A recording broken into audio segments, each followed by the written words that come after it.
सावधान। ळमो अर्हन्ताळम् ळमो सिद्धाळमिळमो आयरियाळम् ळमो अज्झायाळम्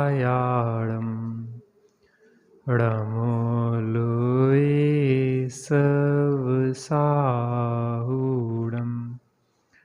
नमः समय साराय स्वानुभूत्या चकासते चित्स्वभावाय भावाय सर्वभावान्तरच्छिदे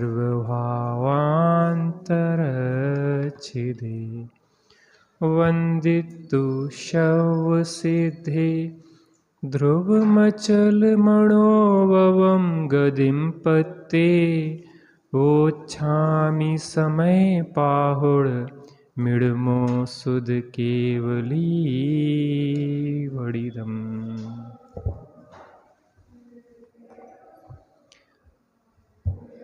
अपरे गहो अणेच्छो भणिदोडाणी अणेच्छदि अधम्मम् अपरे गहो अधम्म जान गोतेण सोहोदी अनैच्छिक कहा अपरे ग्रही नहीं पाप इच्छा ज्ञानी के इससे न परिग्रही पाप का वो पाप का ज्ञायक रहे। अनिच्छिक को अपरिग्रही कहा है और ज्ञानी को धर्म की, अधर्म की, भोजन की, पानी की इच्छा नहीं होती, इसलिए वह इनका ज्ञायक ही रहता है। 10वीं गाथा पे लगभग 5 स्वाध्याय अपन कर चुके और यह समझने लायक विषय है, इसलिए क्योंकि आगे की 3 गाथाओं की मूल भूमिका उसी में है और 3 गाथाओं को हम सामान्य रूप से ही लेंगे। इस 211वीं गाथा की आत्मख्याति टीका का अंतिम दूसरा पैराग्राफ लेंगे और तात्पर्य वृत्ति की लगभग 2 लाइन अंतिम। इसके बाद 212वीं गाथा का अकेला भावार्थ लेंगे और 213वीं गाथा की मात्र जो 2 गाथाएं अन्य ग्रंथों से उद्धृत की गई है उन पे चर्चा करेंगे, क्योंकि बाकी टीका ज्यों की त्यों है, उसमें कोई अंतर नहीं है। इसलिए 210 गाथा जिसको समझ में आ गई, आगे की गाथा उसी को समझ में आ पाएगी। चलिए, 210 गाथा में आचार्य देव ने कहा कि अनिच्छुक को अपरिग्रही कहा गया है और ज्ञानी को धर्म का परिग्रह नहीं होता। क्यों? क्योंकि धर्म की इच्छा नहीं होती। ये गंभीर विषय है और गहराई से समझने की अपेक्षा रखता है। ज्ञानी को धर्म का परिग्रह नहीं है क्योंकि अनिच्छुक को अपरिग्रही कहा गया है। अब धर्म के रूप में कई दृष्टिकोण से विचार होता है कि धर्म क्या है आखिर। तो एक तो वास्तविक परमार्थ धर्म होता है, परद्रव्यों से भिन्न आत्मा का श्रद्धान, आत्मा का ज्ञान और आत्मा में स्थिरता रूप एक निश्चय धर्म होता है। एक व्यवहार धर्म होता है जो उस धर्म के लिए अब व्यवहार मोक्ष मग सुनिए हेतु नियत को हुई। देव जिनेन्द्र गुरु परिग्रह बिन धर्म दयाजुत सारो एहु मान समकित को कारण अष्ट अंग युत धारो। तो परमार्थ धर्म का परिग्रह ज्ञानी को नहीं होता। अभी सब चर्चा करते हैं क्रम से। ज्ञानी को निश्चय धर्म जो रत्नत्रय है उसका परिग्रह नहीं होता। उसके जो साधन है निश्चय धर्म की प्राप्ति के, उन साधनों का परिग्रह नहीं होता। ज्ञानी को पुण्य का परिग्रह नहीं होता। 210 गाथा से 3 भावों को यहाँ पे अपन निकालते हैं। अब समझने लायक यह है कि क्या ज्ञानी को मुझे सम्यक रत्नत्रय प्रकट हो ऐसी इच्छा होती कि नहीं होती? जो गंभीर विषय है समझने लायक। मुझे सम्यक रत्नत्रय प्रकट हो ऐसी इच्छा ज्ञानी को होती कि नहीं होती? होती कि नहीं होती?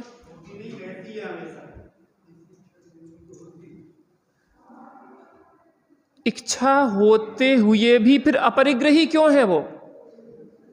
बात समझने लायक यह है कि मुझे सम्यक रत्नत्रय की उपलब्धि हो, सदा बना रहे, मैं उसमें स्थिर रहूं स्वरूप में।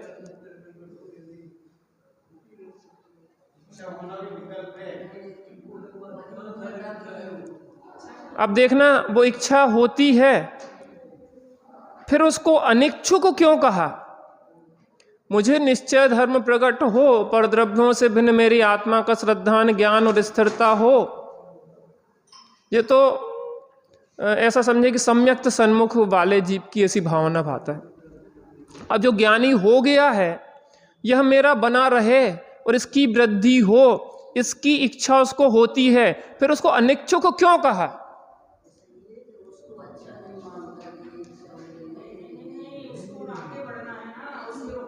आप एक मिनट, अब देखो, इच्छा होना और इच्छा की इच्छा होना, इन दो में अंतर डालना। इच्छा भूमिका अनुसार होगी, लेकिन इच्छा की इच्छा नहीं होगी, इसलिए अनिच्छुक कहा उसको। तथा समयसार जी जो बात कह रहा है वो श्रद्धा की भाषा बोल रहा है।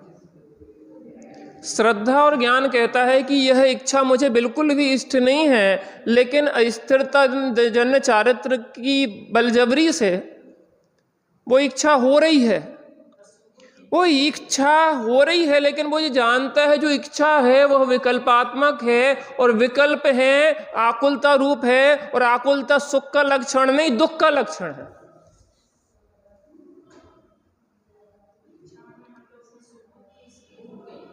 सुखबुद्धि वाली इच्छा की बात नहीं कर रहे यहां पे।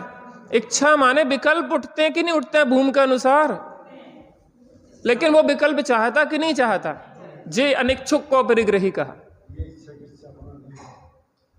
क्योंकि वो आप समझो ना, वो बाहर स्वरूप से बाहर रहना कब चाहता है, लेकिन अस्थिरता जन्य है इच्छा भी।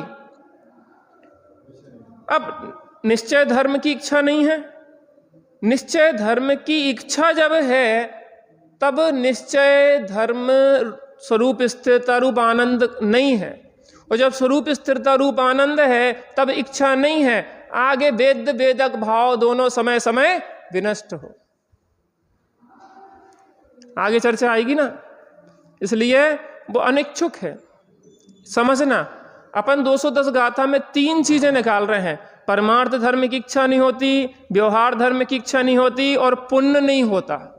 पुण्य की इच्छा नहीं होती, पुण्य होता नहीं कि नहीं, पुण्य की इच्छा नहीं होती, क्योंकि अनिच्छुक को अपरिग्रही कहा।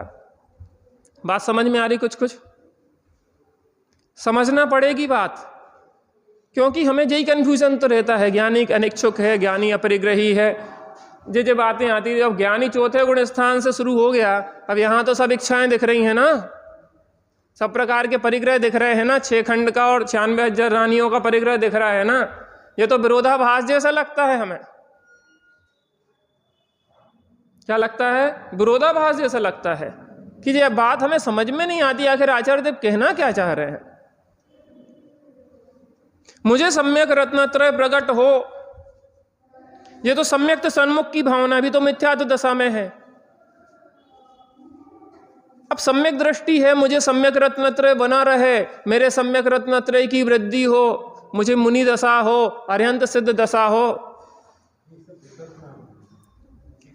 इच्छा, क्योंकि जब इच्छा है तब अनुभूति नहीं है, और जब अनुभूति है तब इच्छा नहीं है।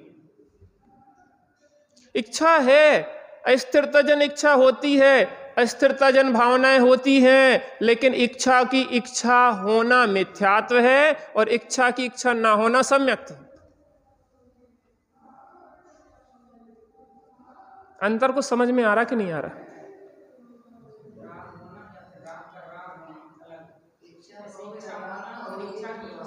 वही इच्छा की इच्छा, चूंकि यहां इच्छा शब्द कहा ना, अनिच्छुक को अपरिग्रही कहा, तो अपन राग शब्द ना प्रयोग करके इच्छा की बात कर रहे हैं।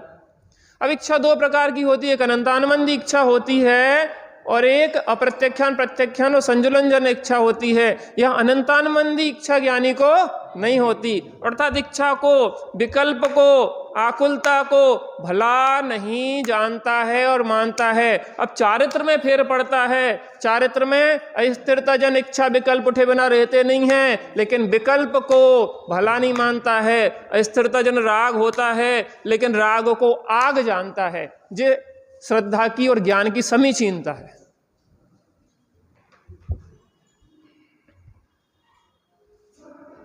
बात थोड़ा सा समझने लायक है।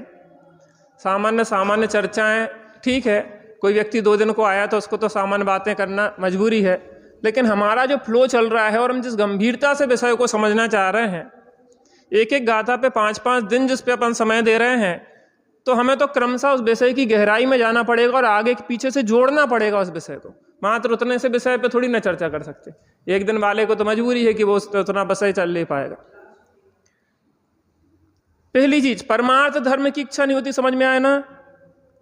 इच्छा माने इच्छा की इच्छा नहीं होती। दूसरी, जो परमार्थ धर्म के साधन है, जो परमार्थ धर्म के साधन है, भगवान की भक्ति ज्ञानी के होती कि नहीं होती? होती है। गुरुओं की उपासना होती कि नहीं होती? होती है। जिनवाणी के स्वाध्याय होता कि नहीं होता? होता है। उसको इच्छा के रूप में कहें तो भगवान की भक्ति की इच्छा होती कि नहीं होती? भगवान का भाव आता है। गुरुओं की उपासना की इच्छा होती कि नहीं होती? होती है। जिनवाणी के स्वाध्याय की इच्छा होती कि नहीं होती? होती है, लेकिन इच्छा की इच्छा नहीं होती है।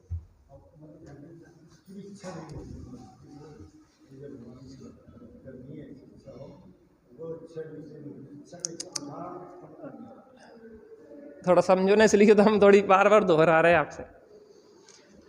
इच्छा होती है, लेकिन इच्छा की इच्छा नहीं होती। इस पॉइंट को पकड़ना आप थोड़ा सा। भगवान की भक्ति वो आती ना, अस्थिरता जन्य प्रभो दोष भारी, खटकती है रागादि परिणति विकारी। अब अस्थिरता जन्य प्रभो दोष भारी, खटकती है रागादि परिणति। देखो, जो भी परिणति है, जो भी विकल्प हैं, अभी आगे आने वाला है, अपन बहुत एक एक शब्द पे चर्चा करेंगे और गहराई से चर्चा करेंगे। बहुत समझने लायक है। एक गाथा को ही समझ लिया सही से तो पूरा सब ग्रंथ समझ में आ जाएगा, द्वादशांग समझ में आ जाएगा। अस्थिरता जन्य प्रभो दोष भारी, ज्ञानी बोल रहा। अस्थिरता जन्य, अब मैं जी चाह रहा हूं आपसे एक प्रश्न कर रहा हूं कि स्वरूप में 2 ऑप्शन है, या तो आत्मा में रमण करे या भगवान की भक्ति करे। ज्ञानी कौन सा ऑप्शन चुनेगा? अब या तो आत्मा में रमे या गुरुओं की उपासना करे, कौन सा ऑप्शन चुनेगा? या तो आत्मा की कार में रमण करे या जिनवाणी का स्वाध्याय करे, कौन सा ऑप्शन चुनेगा? चलिए, अब वो स्वरूप में नहीं रह पा रहा है, स्वरूप में नहीं रह पा रहा है, तो गुरुओं के देवशास्त्र गुरु से दूर रहेगा तो संसार में महापतन के कारण पाप में जाएगा। ज्ञानी के जीवन में पुण्य होता है 2 कारण से होता है। एक तो कुस्थान के निवारण के लिए, और दूसरा पाप से बचने के लिए। अशुभ वंचनार्थम और कुस्थान निवारणार्थम, दो चीजें। कुस्थान के निवारण के लिए और अशुभ से बचने के लिए शुभ होता है। अगर हम यहाँ सच्चे देवसाद गुरु के निकट नहीं रहेंगे, जिनवाणी नहीं पढ़ेंगे तो वहां कुगुरु कुदेव कुधर्म के पास रहेंगे, पाप का पोषण होगा। अगर हम यहाँ पे शुभ में नहीं रहेंगे तो काय में रहेंगे? नियम से अशुभ में रहेंगे। शुद्ध में तो अभी रह नहीं पा रहे, और रहेंगे भी अगर शुद्ध में तो क्षण मात्र के लिए रहेंगे। अब ऑप्शन समझना इस बात को, किस चीज में कहां मुख्यता और कहां गौणता करना है। तो ज्ञानी के जीवन में शुभ भाव होता है, कैसे? अशुभ से बचने के लिए, कुस्थान के निवारण के लिए होता है, लेकिन चाहता नहीं है।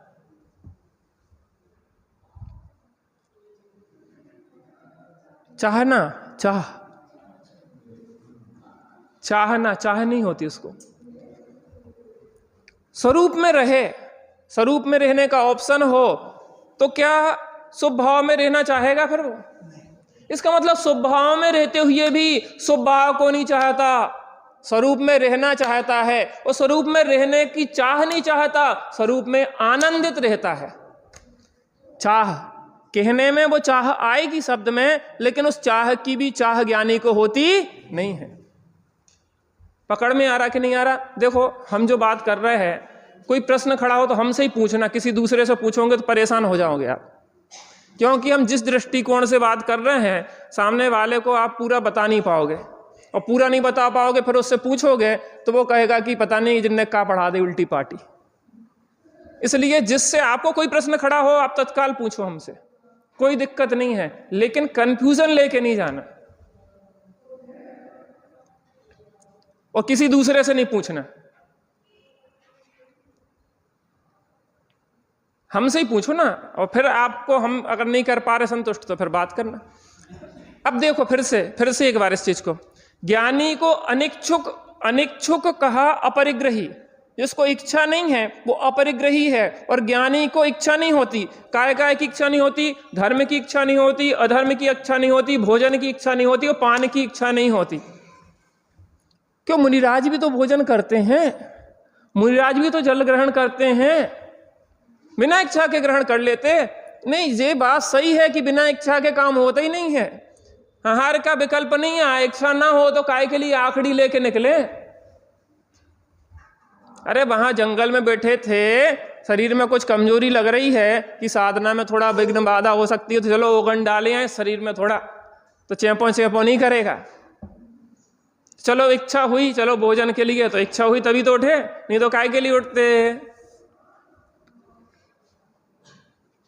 ध्यान से सुनो, गंभीर विषय है, समझने लायक विषय है, बहुत सारे कॉन्सेप्ट क्लियर होंगे इससे। इच्छा हुई ना तभी उठे, इच्छा गए आहार के लिए, आहार किया, पानी पिया, और यहां कह रहे हैं कि अनिच्छुक कहा अपरिग्रही। नहीं, पान इच्छा ज्ञानी के और न भोजन की इच्छा ज्ञानी के, बिना इच्छा के जा रहे हैं। हाँ, बिना इच्छा के जा रहे हैं, क्योंकि वह उस इच्छा को भी, उस इच्छा की भी इच्छा नहीं रखते, वो अस्थिरता जन इच्छा है। आप लाठी लेना चाहते हैं, लाठी लेना चाहते हैं, लेकिन शरीर कमजोर हो जाए तो? आप चश्मा लगाना चाहते हैं, लगा तो है चश्मा आपकी आंखों पे, तो आप लगाना चाहते हैं क्या? फिर लगा क्यों है? क्योंकि कमजोरी है आंखों की, लगाना पड़ रहा है। अभी ऑप्शन आ जाए कि बिना चश्मा के दिख जाएगा, एक लेजर आप करवाइए और 5 मिनट में बिना चश्मा के, तो आप कौन सा, किसको अपनाओगे? चश्मा को अपनाओगे कि बिना चश्मा के देखना पसंद करोगे? और ये ऑप्शन आ जाए कि आप ज्ञान से सीधे जानो, इंद्रियों की भी पराधीनता ना हो, तो आप किस ऑप्शन को अपनाएंगे? सीधे ज्ञान से जानने का ऑप्शन अपनाएंगे। कहाँ क्या अपेक्षा कह रहे हैं? ज्ञानी को निश्चय रत्नत्रय प्रकट हो यह इच्छा होती है, देवसाद गुरु की पूजन भक्ति की इच्छा होती है, लेकिन इच्छा की इच्छा नहीं होती, क्योंकि वह इच्छा जो है वह विकल्प है। विकल्प है वो आकुलता रूप है, और आकुलता सुख का लक्षण नहीं, दुख का लक्षण है। Concept clear? कोई प्रश्न? थोड़ा और आगे बढ़ते। अब पुण्य की इच्छा नहीं होती। अपन ने भी धर्म के आधार पर चर्चा की, चूंकि जयसेन स्वामी ने उसका अर्थ पुण्य भी किया है, पुण्य पे भी चर्चा कर लेते हैं। पुण्य की इच्छा नहीं होती। चार चीजें अपन ने बात की थी पुण्य के लिए, चार पॉइंट पे बात की थी। पहले तो पुण्य भाव की इच्छा नहीं होती,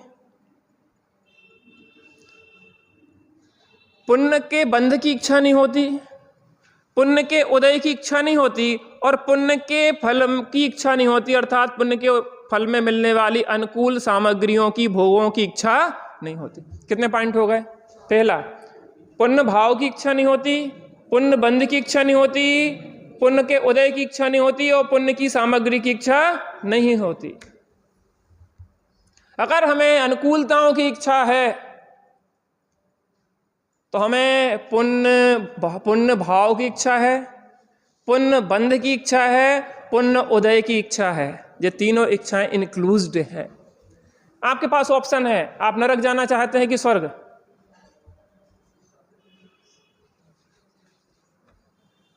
कहाँ जाना चाहती माता आप? स्वर्ग की नरक? है? स्वर्ग। अच्छा, आप कैसा परिवार चाहते? अनुकूल की प्रतिकूल की? आपके यहाँ जो परिवार वाले हैं आपसे लड़ते ही रहे, गाली गलौच मारपीट चलती रहे, आप कैसा परिवार चाहते? अच्छे अनुकूलता वाला चाहते कि प्रतिकूलता वाला चाहते? अनुकूलता वाला चाहते। ऐसा शरीर चाहते कि रोग ही रोग बने रहें, परेशान रहें, कि शरीर बिल्कुल स्वस्थ हो, अच्छा बढ़िया। कैसा चाहते? स्वस्थ रहे। अच्छा, सुंदर स्वरूप रूप चाहते, अच्छा बढ़िया सुस्वर चाहते और बढ़िया अनुकूल शरीर चाहते कि प्रतिकूल चाहते, कुरूप शरीर चाहते? कैसा चाहते? इसका मतलब फल की इच्छा है ना, पुण्य के। पुण्य के फल की इच्छा है तो पुण्य के उदय की इच्छा है, पुण्य के उदय की इच्छा है तो पुण्य के बंध की इच्छा है, पुण्य के बंध की इच्छा है तो पुण्य भाव की इच्छा है, पुण्य भाव की इच्छा है तो आश्रव की इच्छा है, आश्रव की इच्छा है तो संसार की इच्छा है, संसार की इच्छा है तो दुख की इच्छा है।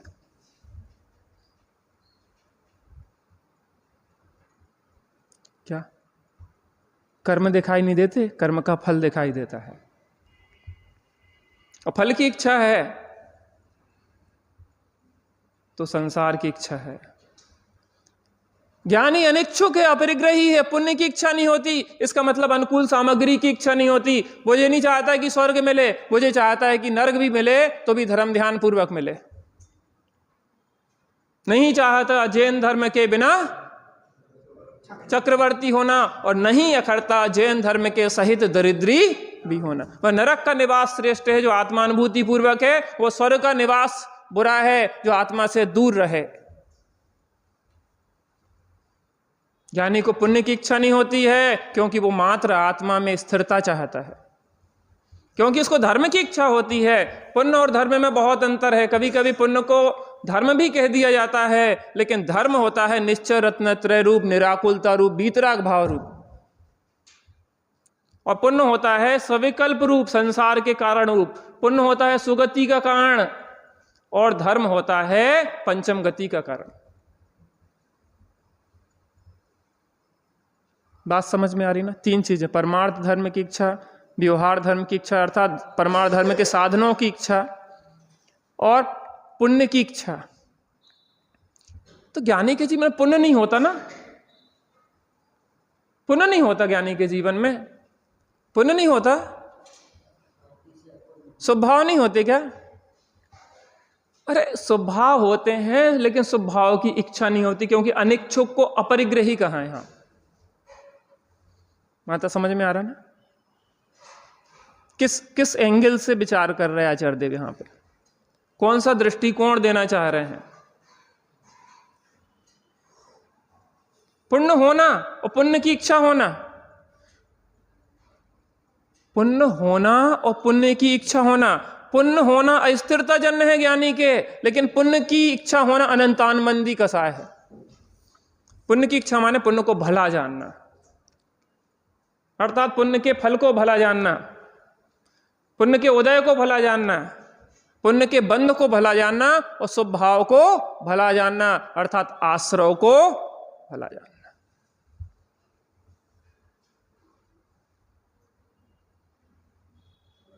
कितनी गहरी जड़ें हैं मिथ्यात्व की। इसलिए कहते हैं मिथ्यात्व वेरी का अंश भी बुरा है। अनिच्छुक कहा अपरिग्रही। भोजन होना और भोजन की इच्छा होना, पान होना और पान की इच्छा होना, जीवन में पाप होना और पाप की इच्छा होना। अब चर्चा करते हैं, चलिए सीधे आते हैं विषय पे। 412 पेज है मेरे में, और कुछ नहीं पढ़ेंगे, टू दी पॉइंट पढ़ेंगे खाली अपन, बाकी बहुत चर्चा हो चुकी इस विषय में। सेकंड पैराग्राफ टीका का, 412 पेज, गाथा क्रमांक 211, उसकी आत्मख्याति टीका, और टीका का दूसरा पैराग्राफ 3 पंक्तियों में।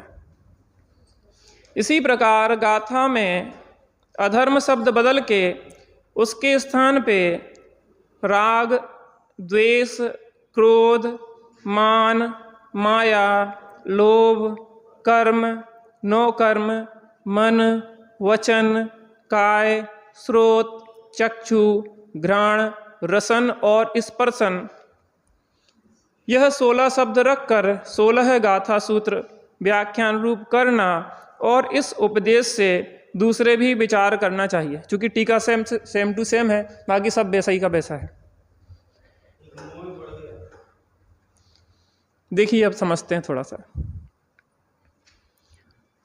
अधर्म शब्द बदल के उसके स्थान पे राग, अब राग को समझे थोड़ा सा। राग, द्वेष तो अप्रशस्त ही होता है। राग के 2 भेद होते हैं, प्रशस्त राग और अप्रशस्त राग। क्या? द्वेष तो अप्रशस्ति ही होता है। राग के 2 भेद होते हैं, प्रशस्त राग और अप्रशस्त राग। अर्थात ज्ञानी के ना प्रशस्त राग की इच्छा होती है, ना अप्रशस्त राग की इच्छा होती है। अब देखना, अधर्म में दोनों आ जाएंगे कि नहीं आ जाएंगे? पुण्य भी आ जाएगा और पाप भी आ जाएगा। प्रशस्त राग, हम यहां पे बैठे हैं तो राग से बैठे हैं कि बीतराग भाव से बैठे हैं? अपन पढ़ते ना, राग ते भई जो भक्ति, तो भक्ति का भाव राग भाव है कि बीतराग भाव है? अब राग के 2 भेद, प्रशस्त राग और अप्रशस्त राग। प्रशस्त राग और अप्रशस्त राग, खोटे पंचेंद्रिय के विषयों के साधन की जो अभिलाषा है वह अप्रशस्त राग है, और मुझे आत्मानुभूति प्रकट हो, सच्चे देव सद्गुरु की भक्ति के को जो भाव है, जो राग है, वह क्या है? प्रशस्त राग है। बिना राग के तो काम ही नहीं है। राग से ही यहां बैठे हैं, पूजन भक्ति भी राग ही है, लेकिन उसको क्या कहेंगे? प्रशस्त राग। इसका मतलब है अप्रशस्त राग की तो इच्छा होती ही नहीं है, प्रशस्त राग की भी इच्छा नहीं होती है। वो होता है अस्थिरता जन्य, लेकिन इच्छा नहीं होती। थोड़ा आगे बढ़ते हैं। राग, द्वेष हो गया, राग द्वेष होगा। क्रोध, मान, माया, लोभ। अब इसमें देखते हैं, क्रोध भी प्रशस्त होता है, अप्रशस्त होता है। मान भी प्रशस्त होता है, अप्रशस्त होता है। माया भी प्रशस्त होती है, अप्रशस्त होती है। और लोभ भी प्रशस्त होता है, अप्रशस्त होता है।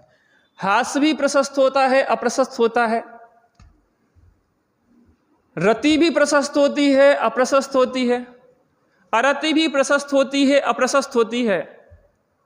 शोक भी प्रशस्त होता है, अप्रशस्त होता है। भय भी प्रशस्त होता है, अप्रशस्त होता है। जुगुप्सा भी प्रशस्त होती है, अप्रशस्त होती है। इसके आगे प्रशस्त अप्रशस्त के भेद आएंगे कि नहीं आएंगे? वेद भी प्रशस्त होता है, अप्रशस्त होता है। बहुत कंफ्यूज कर रहे हैं आप, आखिर इतनी उलझनों में उलझा देते हैं कि कुछ समझ में नहीं आता है। अरे अभी हमें शुरू तो करन दो, इसलिए तो अभी प्रश्न खड़ा किया। अभी आप प्रश्न नहीं करो, जब तक उत्तर पूरा ना हो जाए प्रश्न करने के अधिकारी नहीं है। उत्तर तो हम खुद ही दे रहे हैं ना। एक एक पे चर्चा करते हैं। और लोगों को सबसे ज्यादा कंफ्यूजन वेद पे होगा। कि वो भी प्रशस्त कैसे हो सकता है। जहां अभिप्राय सही होता है वो सब सही हो जाता है। इसलिए कहते हैं कि अभिप्राय को साध लो, सब चीजें तुम्हारी सीधी हो जाएंगी। अभी बता रहे आपको बेहतरीन तरीके से। अभी नहीं हो पाएगी चर्चा वेद की, कल हो पाएगी, लेकिन अभी मैं 4 कसायों पे तो चर्चा कर ही देता हूं। क्रोध, क्रोध भी भला होता क्या? क्रोध भी भला होता क्या? कैसे हो सकता है आप बताएंगे? कोई क्रोध कैसे भला होता है? कल कहानी सुनाई थी भैया ने। मुनिराज बैठे हैं ध्यान में, शुद्धोपयोग में बैठे हैं, और एक वहां पे सिंह आता है और वो खाने की इच्छा रखता है, और दूसरा वहां पे सूकर आता है, और वहां पे आके वो जैसे ही देखता है कि जो सिंह खाने को तत्पर हो रहा है तो सूकर उसको रोकता है, और दोनों में लड़ाई होती है। लड़ाई होते होते दोनों का मरण होता है। सूकर कहाँ जाता है? स्वर्ग जाता है। सिंह कहाँ जाता है? और मुनिराज कहाँ जाते हैं? मोक्ष। क्रोध नहीं था, बिना क्रोध के लड़ रहा था क्या? क्रोध से नहीं लड़ रहा होता तो जान कैसे चली जाती? मारने का अभिप्राय नहीं था, लेकिन रक्षा का अभिप्राय। विरोधी हिंसा का त्यागी नहीं है, मारने के लिए नहीं लड़ रहा था, लेकिन मुनिराज की रक्षा के लिए लड़ रहा था। धर्मी धर्मायतनों पे अगर उपसर्ग आता है, हमारे ऊपर कोई कष्ट आता है, तो आप हमारी रक्षा के लिए प्राण ले भी सकते हो, दे भी सकते हैं। आपके ऊपर कोई कष्ट आता है तो हम प्राण ले भी सकते हैं, दे भी सकते हैं, हम जिस भूमिका में हैं।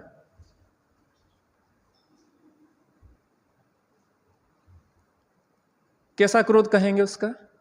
भला है। अगर वो क्रोध प्रशस्त नहीं होता तो स्वर्ग कैसे मिलता? क्योंकि भावों से ही तो स्वर्ग नरक मिलते हैं, मोक्ष मिलते हैं। इसका रिजल्ट बताता है कि वो भाव कैसा था? प्रशस्त था। जबकि लड़ाई बहुत भयानक थी, और इतनी भयानक थी कि सूकर ने सिंह को मार दिया। कितनी भयानक लड़ाई होगी, सूकर ने सिंह को मारा होगा, कैसी लड़ाई हुई होगी। इसका मतलब यह है कि ज्ञानी को भी क्रोध होता है, लेकिन क्रोध का अभिप्राय बदल जाता है। कसाएं होती हैं लेकिन कसायों का सदुपयोग होने लग जाता है। अपन ने भावदीपिका में पढ़ा ना, 7 चीजों को वो पलटता है। क्रोध, कसाएं आई ना उसमें, विषय कसाय भी आए ना। विषय कसाय पलट देता है वो। क्रोध अब इसके लिए नहीं आता कि हमारी भोग सामग्री ना छूट जाए, इसके लिए आता है कि धर्मी धर्मायतन धर्मात्मा जीवों की ऊपर कोई तकलीफ ना हो। प्रशस्त हो गया कि नहीं हो गया? मान हो गया। हम जैन हैं भाई साहब, हम रात्रि भोजन नहीं करते। हम जैन हैं, हम अभक्ष भक्षण नहीं करते। हम जैन हैं, बिना मंदिर के नहीं खाते। हम जैन हैं, बिना पूजन के भोजन नहीं करते हैं। हम जैन हैं, हम रोज स्वाध्याय करते हैं। हम जैन हैं, हम शुद्ध भोजन करते हैं। हम जैन हैं, हम अपने माता पिता की सेवा करते हैं, अपने योग कर्तव्यों का पालन करते हैं। हम जैन हैं। हम जैन कुल में जन्मे हैं, अभिमान करो रे, अभिमान करो रे, सम्मान करो रे। हम जैन कुल में जन्मे हैं, अभिमान करो रे। जब ईमान नहीं है, जब मान कसाय नहीं है, कोई कहेगा कि भैया जी खा लो, नहीं हम जैन हैं, हम जैन हैं, हमें स्वाभिमान है, मान है, मान कसाय है। भाई साहब कसाएं चली गई का अपन का समझत, कसायों का अभाव हो गया। देखो भैया हमारी आदत में नहीं है कि हम बार बार टोकें कि फोन बंद कर लो जी, वो हम तो अपना काम कर रहे हैं। लेकिन स्वाध्याय में विघ्न आता है तो आपके लिए अंतराय कर्म बनता है। हमें अपनी चिंता नहीं है, आपके अंतराय कर्म ना बंधे इसलिए हमें चिंता है। चलिए हमारा तो फ्लो चलता रहता है। समझ में आ रहा ना? मान कैसा है? प्रशस्त मान है। हमें अपने कुल की मर्यादाओं का ख्याल है। हम शराब नहीं पिएंगे, हम ये नहीं करेंगे, हम वो नहीं करेंगे। अभी हमारे एक रिलेटिव, तो कल हमारे दोस्त ने एक वीडियो बना के भेजा। क्या वीडियो था कि माता पिता लड़के लड़की बैठे हैं और शराब के प्याले हाथ में और चीयर्स करके पी रहे हैं। कौन कौन बैठा है? परिवार में, फैमिली में बैठे हैं माता पिता, बच्चे बच्ची, और क्या पी रहे हैं? शराब। और चारों लोग चीयर्स करके पी रहे हैं। कोई फंक्शन उनके यहाँ जो भी हुआ। जो जैन कुल की मर्यादा नहीं है तो वो हमसे कहने लगा यार ये कैसे हो सकता है आखिर कि माता पिता और सब लोग साथ में बैठ के शराब पिए? हमने कि जो संस्कारों का अंतर है, तो मैं जैन संस्कार हैं उन्हें वो संस्कार नहीं है। हम जैन हैं, हमें स्वाभिमान है कि ये काम हम करेंगे भी नहीं, कभी नहीं करेंगे, मर जाएंगे लेकिन ये काम नहीं करेंगे। अंतर आ रहा ना भाई साहब? ये मान में अंतर है कि नहीं है? अनंतान बंदी मान तो मरने मारने के लिए तैयार हो जाता है। क्रोध जो होता है ना, क्रोध दूसरे को हटाना चाहता है और मान अपने से नीचे रखना चाहता है। तुम बने तो रहो लेकिन थोड़ा नीचे बैठो, थोड़ा नीचे रहो, हमारे अंडर रहो, हम तुम्हारी सब व्यवस्था करेंगे, लेकिन हमसे ऊपर चढ़ने का प्रयास नहीं कर। मान ही ये चाहता है। लेकिन ये जो मानी ज्ञानी का मान होता है ना, जो दूसरे को नीचा नहीं रखना चाहता, जी और जीना। मायाचारी मुनिराज से वो बहेलिया पूछ रहा है कि महाराज जी ये चिड़िया है ना हाथ में,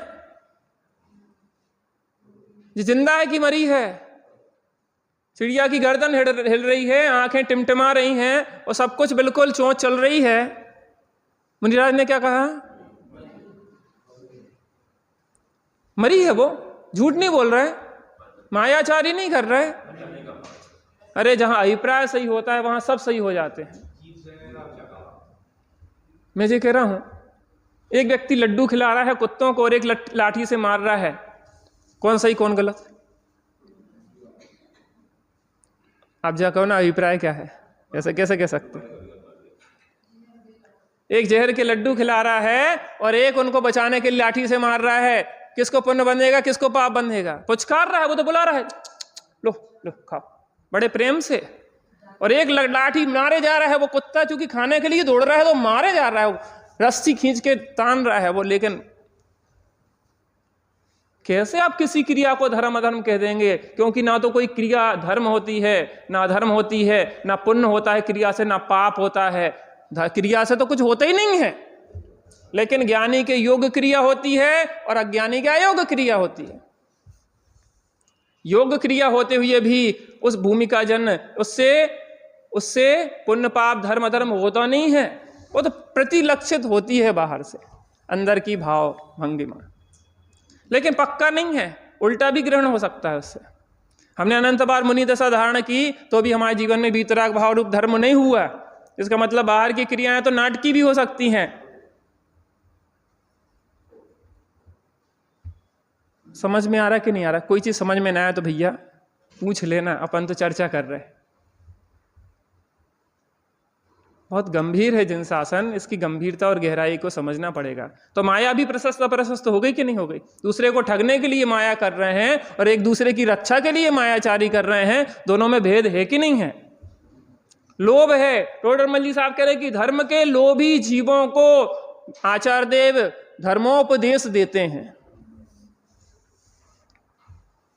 ज्ञानानंद श्रावकाचार्य जी में लिखा कि जंगल में श्रावक गण पहुंचे और वहां पे जाके मुनिराज ध्यान में बैठे थे और वहां पे पहुंचे, बहुत देर हो गई, आधा घंटा 1 घंटे हो गया। मुनिराज कुछ बोले नहीं, ध्यान मग्न थे।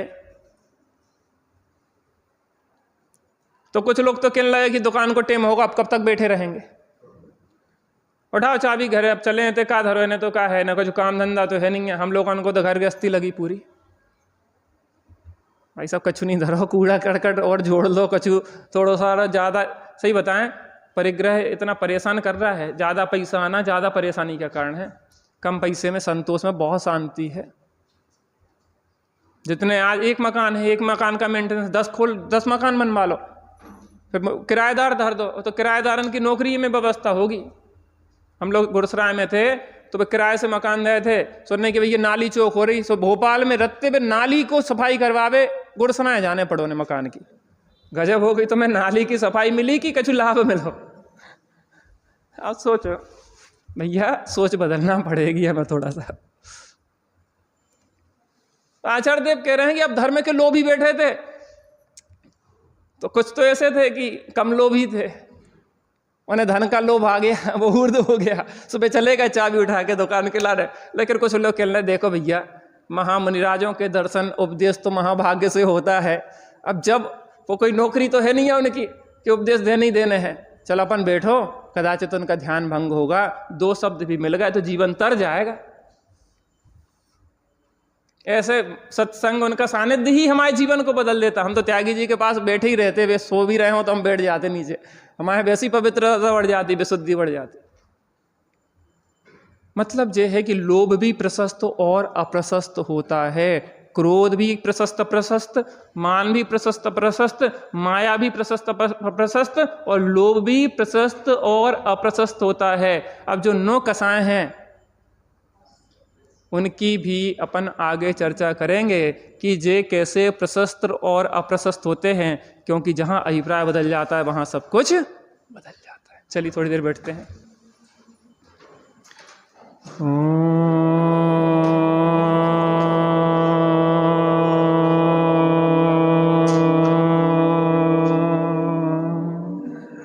शांति शांति शांति।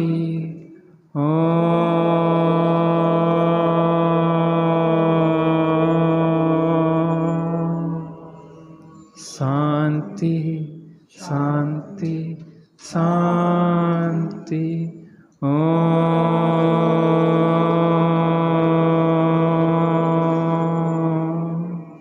शांति शांति शांति। अनिच्छुक को अपरिग्रही कहा है, ज्ञानी को धर्म की इच्छा नहीं होती, अधर्म की इच्छा नहीं होती, भोजन की इच्छा नहीं होती, पानी की इच्छा नहीं होती, क्योंकि वह अनिच्छुक होता है। उसके जीवन में भूमि के अनुसार धर्म, अधर्म, भोजन, पानी आदि देखा जाने पर भी उसको उस इच्छा की इच्छा नहीं होती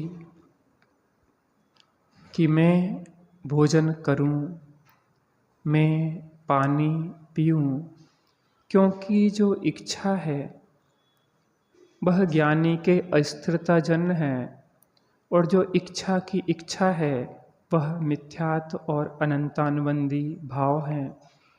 इच्छा होना अलग है और इच्छा की इच्छा होना अलग है। इसलिए इच्छा विकल्प रूप है, विकल्प आकुलता रूप है और आकुलता दुख रूप है, और इच्छा की इच्छा होना आश्रव में धर्म बुद्धि है, अर्थात तात्विक विपरीतता है। थोड़ी देर हम इच्छा की इच्छा को छोड़ के अनिच्छुक स्वरूप की इच्छा करते हैं।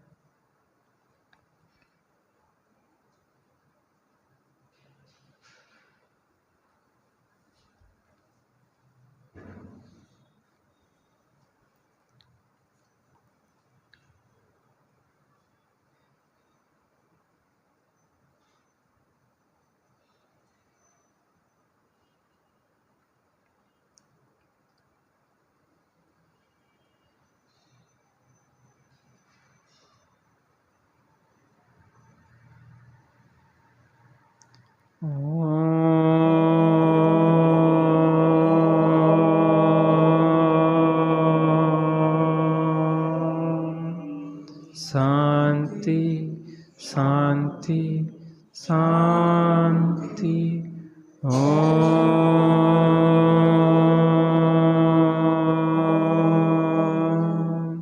शांति शांति शांति।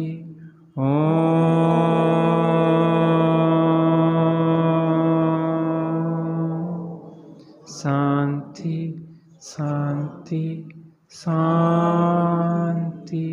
सहजानंदी शुद्ध स्वरूपी अविनाशी हूँ आत्मस्वरूप सह।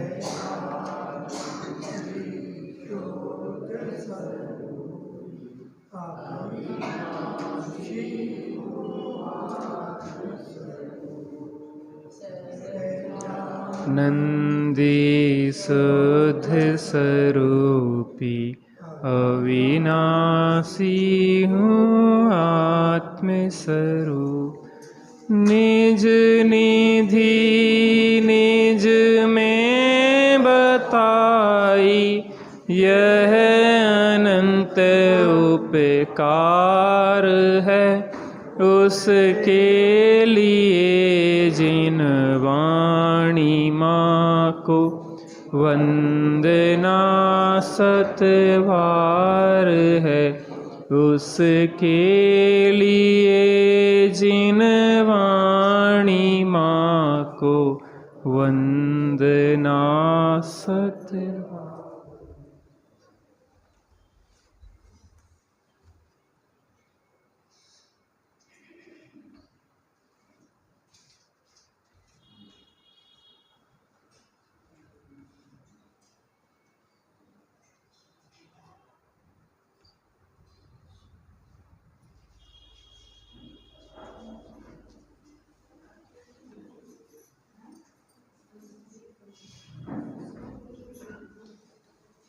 द्वादशांग जिनवाणी माता की जय हो।